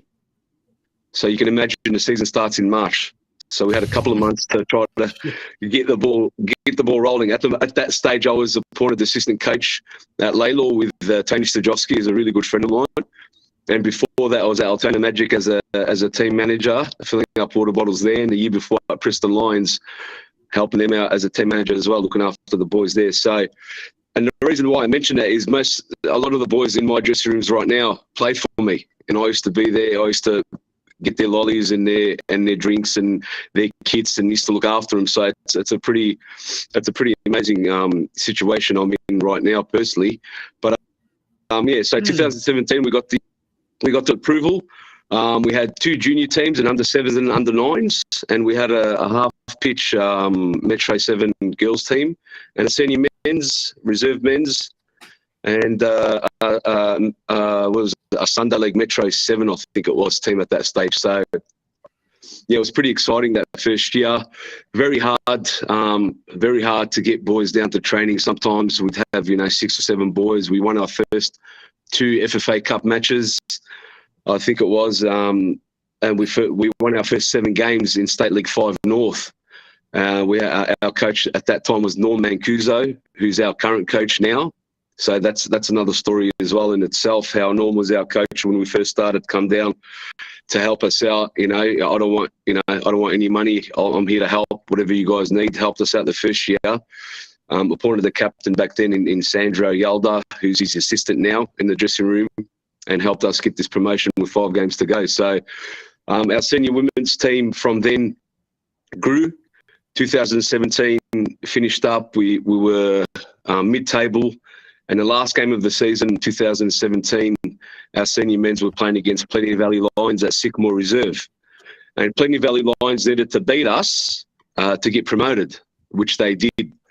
So standing in the middle of that pitch after that game with my vice president then and currently is now, Romy Slayman, we looked at each other watching Plenty Valley celebrate, and we said, this is what we want. We have to keep focused and make sure this is the goal that we must achieve. And funny enough, 2 years after that ground become our home ground in 2019, and we got promoted on that ground against Bandura United in the final game of the season. Whoever won that game got promoted, and for 2 years they've been Bandura been giving it to us on and off the pitch, and it come down to that last game of the season, and we won 3-1. So it was it's like it's a dream come true. Wow. And then again this year, playing away to Bandura a few weeks ago. So we got promoted into State League 4. Bandura didn't. Another team merged. Something happened. Bandura got into State League 4, and we beat them at their home ground to get promoted into State League 3. So that happened a few weeks ago. And it was like Arsenal winning at White Hart Lane. It was a surreal feeling. a bit cocky. Had the banner ready. Credit to Bandura, they let us celebrate and respectively so. So from 2017 to 2022, currently now, from those 2 junior teams, which we had 15 kids, we have 170 juniors now. Unreal. Under 7s to under 15s. Yeah. Yes. Yeah. It's a credit to everyone involved. All our junior coaches are volunteers, and most of our junior coaches are senior players, reserve players, senior women's players that help out the club. The atmosphere. Look, I know it sounds a bit. I sound a bit biased, but I can honestly say that I've been at Preston, I've been at Altona, I've been at Laylaw, and all these clubs. We have a great relationship with, and the vibe at the moment, and everyone says so. It's a great atmosphere at Uni Hill Eagles at the moment, and hopefully it will stay so. Our senior women's are on top of the league as well in State League 4, looking to get promoted as well. So they've got a battle with Faulkner. We've got a great coach in George there, who's had a lot of experience with the senior women's team, and he as well come down to watch that 2019 promotion game against Bandura, and then gave me a call. I've never met George, and said, "Fizz, I want to be part of your club." I retired. I apparently retired a few years ago, but after coming down and seeing what your club's about, I really want to get back into it. Would you allow me to come look after your senior women's team? No worries, George. So he's on board, and the senior women's team is doing absolutely fantastic. Our under 13s are flying. Our under 12 girls are flying. So, I can sit here and talk and tell you stories of each team, each player, little stories about kids being, introverts and not wanting to go, leave their rooms, and parents saying, what Uni Hill has done and what soccer has done as a sport as a whole has brought their kids to life. And for me, we've won. We've won. No matter what the scores are, senior women's, senior men's, promotion, not promotion, these kids been involved in sport, and hearing the stories from parents saying, my son or my daughter didn't used to do this, didn't used to go to school, and soccer has brought the best out of them. I mean, you boys would know and have been involved in football for a very long time, and know, it's not just a sport. It's not just a round ball. It's not. It is not. Trust me, because if it was only that, I wouldn't be involved. And myself and the committee and everyone involved at the club wouldn't give their time, because time is very valuable. Yeah. Time is very valuable, and there's so many volunteers, not just at my club, but in soccer and in sport in general here in Australia. They put in so much effort, and it's for those reasons, for these kids to get a shot of confidence that they need to live in this world that we all know is sometimes can be very cruel and very hard. So it's a credit to everyone involved, and Uni Hill is here to stay. And look, our juniors is very important. Our women's team is very important, and the senior men's it's fun. That's how I see it. It's fun seeing these boys get together and putting this puzzle together. It's a great environment to be part of, and the boys are doing really well, and the whole club's doing well at the moment, and we just want to keep riding this wave and make sure that we make the right moves in the future with appointing coaches, technical directors, and people that are going to be there for a good long term. Now, Craig, Steve, we've had this show for 97 episodes, 4 years. We've had some of the cream of the crop of Australian football, nationally and internationally, appear on our show. But I'm going to go on the record and say, Fizz Ibrahim, that has been probably one of the most enjoyable chats I've had on the show, listening to you and listening to the background of a club that was 5 years ago formed and has just enjoyed astronomical success. But that wasn't your vision. That wasn't your thing. That's all been like a side effect of just having a good vibe, good atmosphere, good environment. Mate, take my hat off to you. That is been... Thank you. No, I appreciate that. Thank you for your kind words. Well, just even in the comments there, you know, you got, I just noticed Adrian Mathers from the Moreland City MPL2 head coach has just commented, was at Uni Hills this morning. Very hospitable, great club. So credit to you and everybody else at the club for obviously what you're doing. Promotion is massively important for any football club, as you know, but you can only do that with good people. And it doesn't matter how good you are on the field. If you haven't got the backup and the people supporting you, it can go very quickly the other way, as we all know. So credit to you, Fizz. Well, appreciate it, fellas.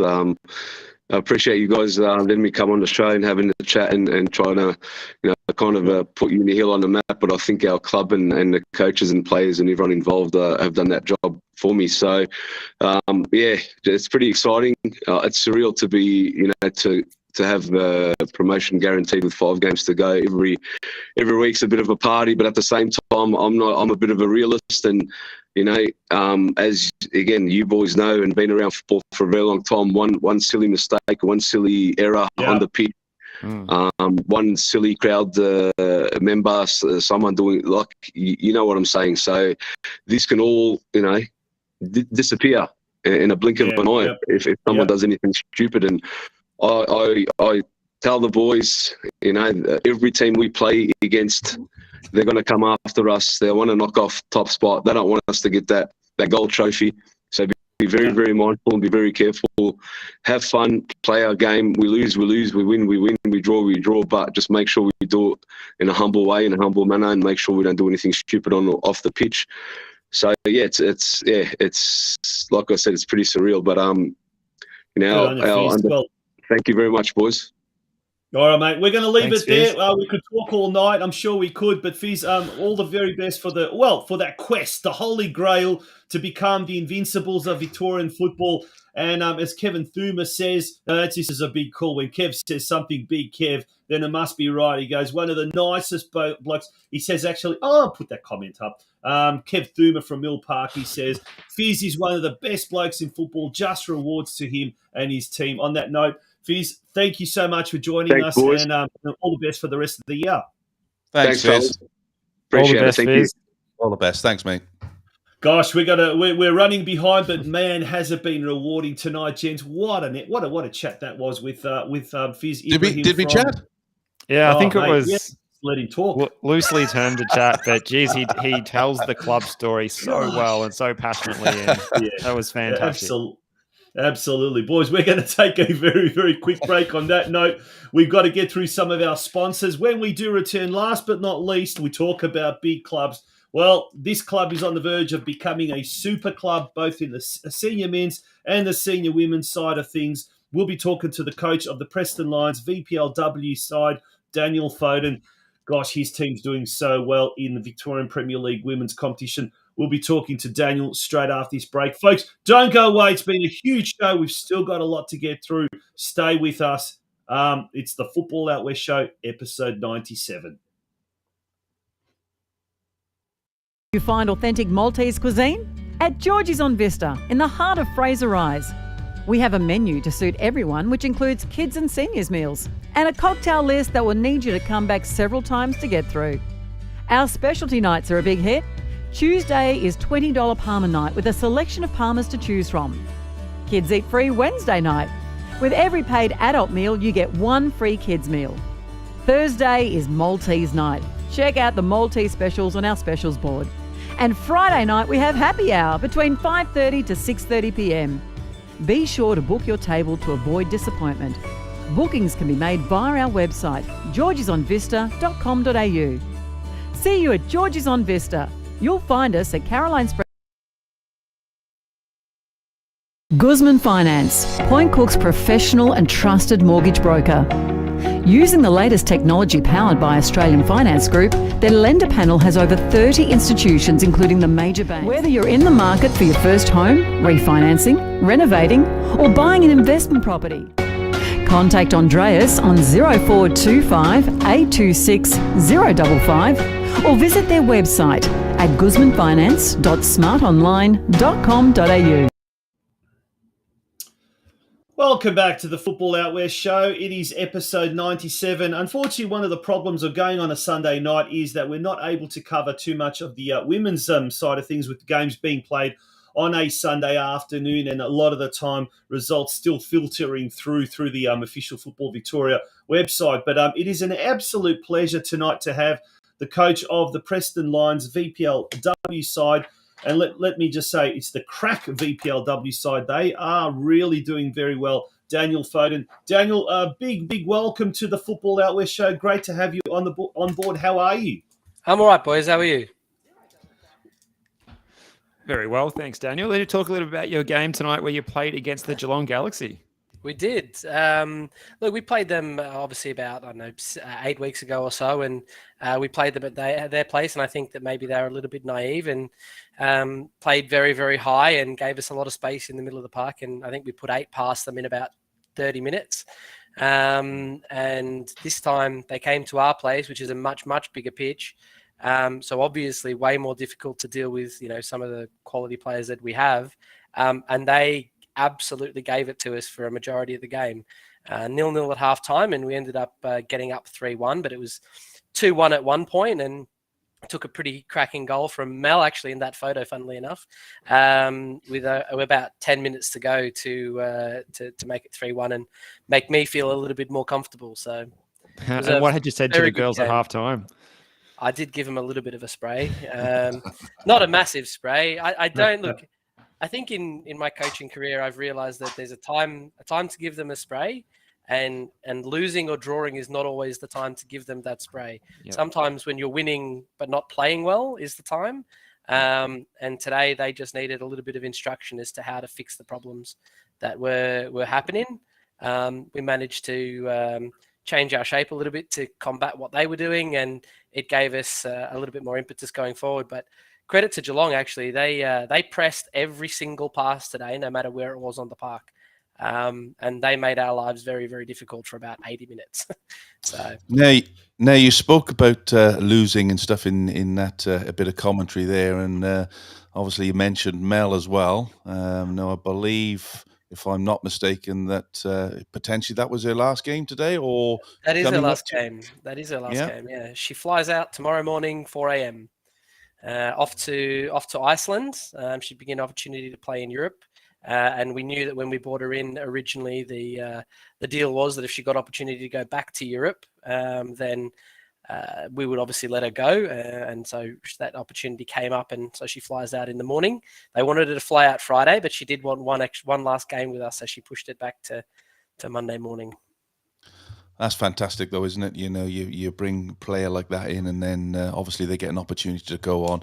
And again, we talk about football and the ups and downs of football, but that's what being involved in a football club from a coach's perspective is absolutely all about, isn't it? To see one of your stars go off and play at the highest level they can in Europe. Yeah. And look, I think one of the things that makes it really easy is that she's an absolute superstar of a person.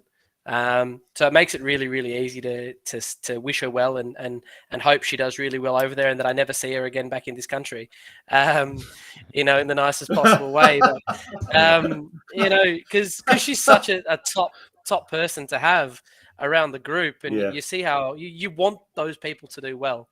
So it's really easy for me to say, go, never come back, have a great time, and I'll see you soon, So, yeah. Now, Daniel, you spoke about the earlier game against Geelong Galaxy at Hume Reserve. Now, I had the absolute pleasure of commentating that game for Geelong Galaxy as a freelance commentator. And at the time, I remember making the comment both publicly and privately, this Preston Lions team is just a class above anything in the VPLW competition and belongs in NPLW. Well, it certainly looks that way, that next season we're going to have Preston in the NPLW. But, Steve talked about it early in the piece. He went out to watch the men's team on Friday night. The atmosphere around the club, the new facilities, one of the best supported clubs, if not the best supported club in the entire NPL, VPL, call it what you want to call it, in Victorian football at the moment. It must be an absolute thrill that now with the women's team on the cusp of qualification or promotion to NPLW, Preston Lions could truly call itself a super club, both in the male and the female sense. And the girls have really contributed to that to that part of it. It must be a thrilling time to be a part of Preston Lions at the moment. Look, it is. In short, it is. Look, I've been at a few clubs around the place. So I started my career off really young in Albury-Wodonga, coaching just local kids, which is where I'm from, and then moved to England, coached at Stockport County for 4 seasons in their academy and in their girls, and then I came back and ended up at Murray United, and then at George Cross, and then at South Melbourne, and then at Alamein, and now obviously at Preston. So there's some big clubs in that list. And I can tell you now, I've never been anywhere like this place. Never, ever, Wow. ever. It's absolutely not even in insane. England. No. Even county doesn't compare. There's nothing like Preston Lions. I tell you that as I could walk away from the club in any time and say the exact same thing to anyone who asked me, because there's nowhere. I've never been anywhere like this place. Never, ever. Dave, just a message to Dave Fitzkoski there. I think he's after a pay rise, mate. So you'll be having a knock on your door in the morning. But what makes it different, Dan? Tell the listeners, what is it about Preston Lions that's different?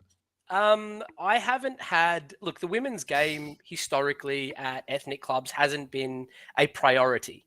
It just hasn't been, because generally speaking, the men are where the money comes from, and that's how it's always been and probably how it will always be. But the support and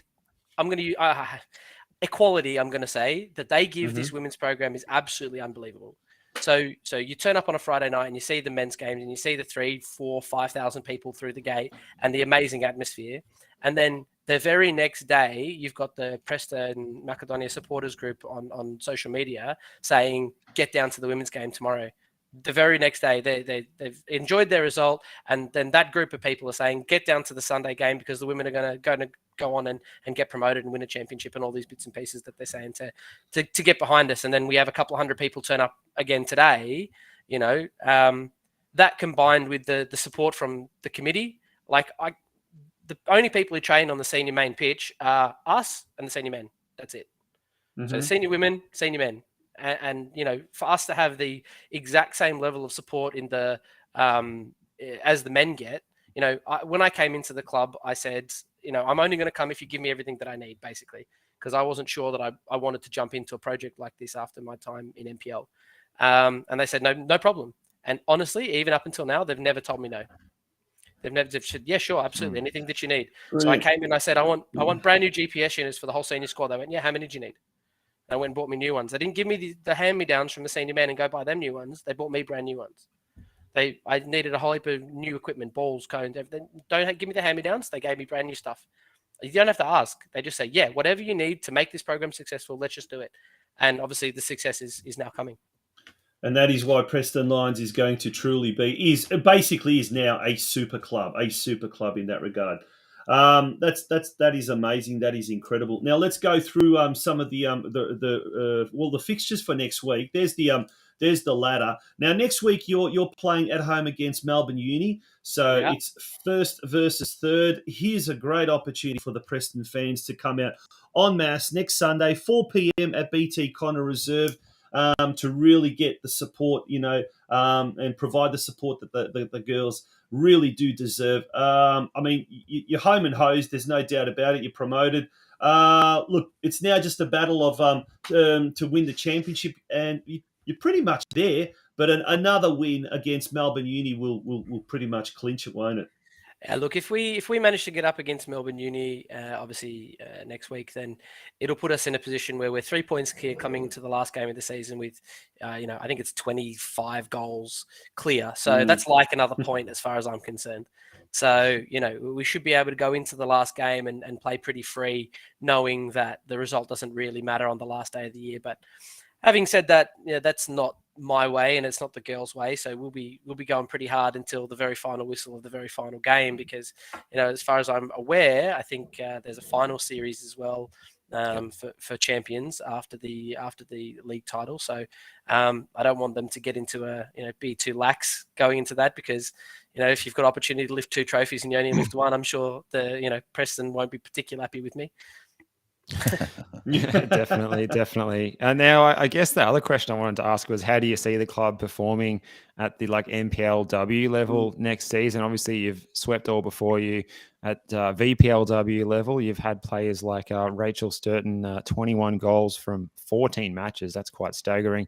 Banging in the goals. Do you think that the team can keep doing the same, more of the same in the top flight? I'd really like to think so. I look at the group that we've got, and obviously coming from NPL and having a lot to do, I credit a lot of my current coaching skills to Sinisa Kohadzik, who's the current technical director at South Melbourne, but he was with me at Alamein. And I learned more from that guy in 2 years than I learned in the previous 15 years of coaching combined.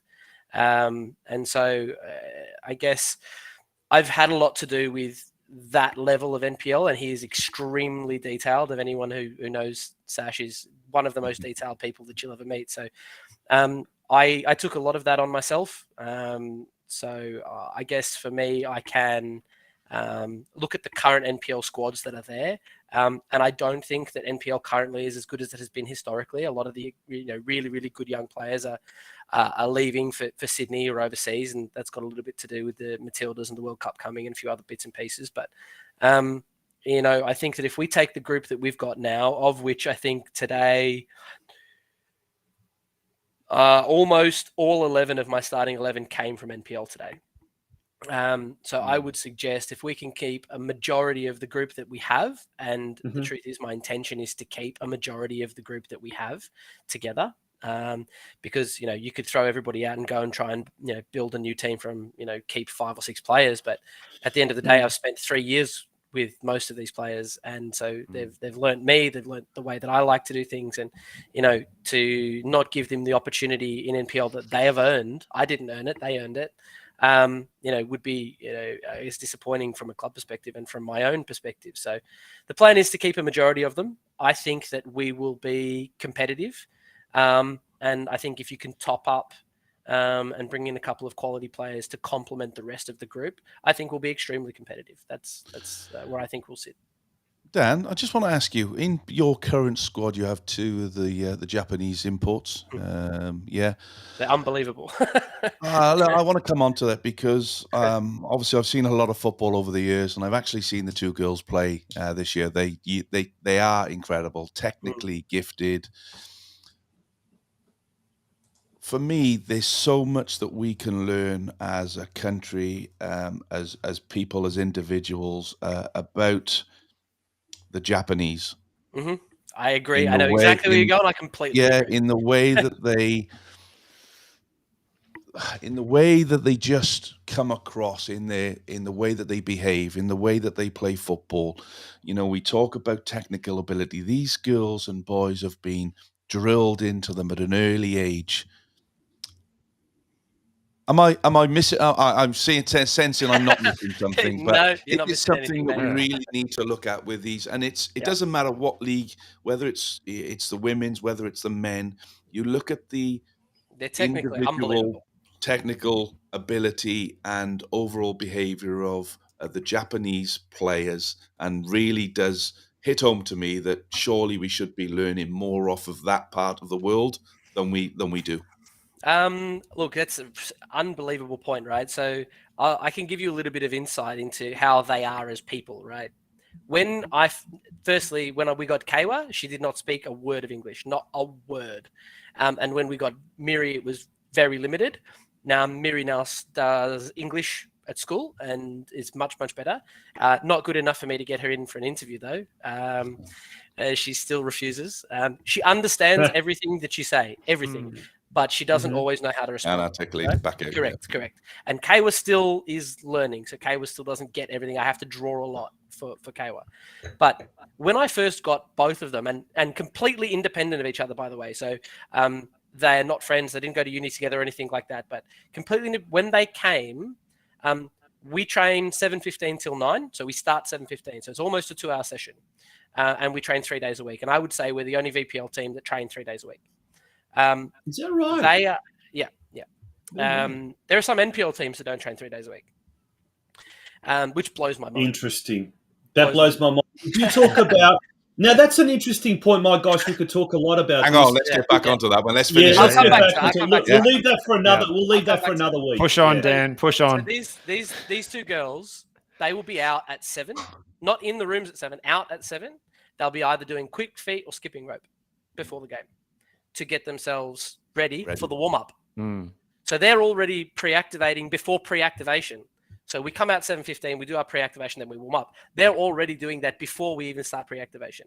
Now, nobody else does that, and they're the only, and I've had a lot of internationals from other places, they're the only people that do that. Full stop, they are the only ones. When I first got Miri, there's a clip. If you go back over there when COVID first happened, there was a video, a load of videos that Preston put out called the Lions Den. They were teaching little kids how to stay active at home. There's a clip, and they're teaching them to juggle, and it's with Benji Leviticus, and Benji ends up lying down because Miri's on about 1,500 juggles. And he's had enough because, honest to God, she could stand there for hours and hours and hours and hours and hours and just juggle. Wow. For hours. Yeah, Do it's the other girls feed off that? Are they starting? Are you seeing that they're starting to take on bits of? No. We pull her the other way. we pull her closer to us. So she's got cheekier and cheekier as the time has gone on. Because before, like, she didn't know how she didn't tackle anybody ever when she first came. No, as in not tackling I mean, as in the girls. She's come all of the way towards us. So now she's aggressive. She tackles. She puts her body on the line. All those things that in Japan they don't do. She said, "I've never tackled anybody. I don't tackle people. I sit in the space. I wait for them to mess up, and I take the ball. I don't tackle people." Now she's everywhere, slide tackling and everything now. Whereas I look at our girls, and they're all, in the nicest way, too old. You know, they're all in their late teens, early 20s, and at that point, it's too late to learn all of the stuff that Miri learned when she was 6. Yeah, for sure. So we need to take what they do, which is obviously unbelievably technical, very, very well drilled, super respectful, and not spoiled. Is I think the key here. Not spoiled. Yeah. Right? No, respect is the thing. Stop. And we will need to bring you on. We will need to bring you on and really, really get to the nuts and bolts of this, because this is very, very interesting, mate. We've run out of time, unfortunately, but thank you so much for joining us. We'll wish you all the best, and we will definitely get you on before we finish up this year. Craig, our 100th episode is coming up very, very shortly, and I think Daniel would be a perfect person to bring on and talk about women's football, because you've really provided a great insight into what's going right and what needs to do better. Yeah. 100%. No. More than happy to give my expertise anytime. Thank you, mate. Daniel. Thanks very much. Well, pleasure, Daniel. Thank you very much. Thank you very much. Much appreciated, mate. What a way to finish off the show tonight. That was an absolutely riveting interview. Not a chat. That was a riveting interview with Daniel FODEN there from Preston Lions. Boys, we're going to have to leave it at that. What a massive show. It's been by far our longest show. And I would dare say, judging by our viewer numbers, also the most viewed episode in 2022 thus far. Gents, well, I have had a quick text from FIZZ from Uni Hill. If you're interested, he says, I gave you guys a rest from talking. No. Well, he spoke better than the three of us anyway, so fair enough. Now, I'm just going to give a quick plug out to a Facebook page, the Senior Men's State League News. If you're not a member of this Facebook page, do so now. They have started explaining the promotion and relegation for all the divisions. They've got all the latest news as well. Brilliant, brilliant Facebook page. They're explaining. They do a great job, and they explain the promotion and relegation so much better than Football Victoria could ever imagine. So, Senior Men's State League News, make sure you like that Facebook page if you haven't already. Gents, we will see you guys next week. Huge, huge, huge show. Again, no doubt next week. What an epic weekend that is coming up. Steve, yourself and myself will be back tomorrow night for the Geelong Region Soccer Show, when we hope to be speaking to Tony Pasoglia from good guest for tomorrow night. Yes, from Football Victoria, talking about the Hall of Fame coming up. So if you have tuned into tonight's show, do tune into that show tomorrow night, 8 p.m. It'll be simulcast on the Football Out West Facebook page. Have a great week, gents, and we'll look forward to your company next week. Absolutely. Stay safe, everybody, and catch you next week. Should be a good one. All the best and good evening. Good night.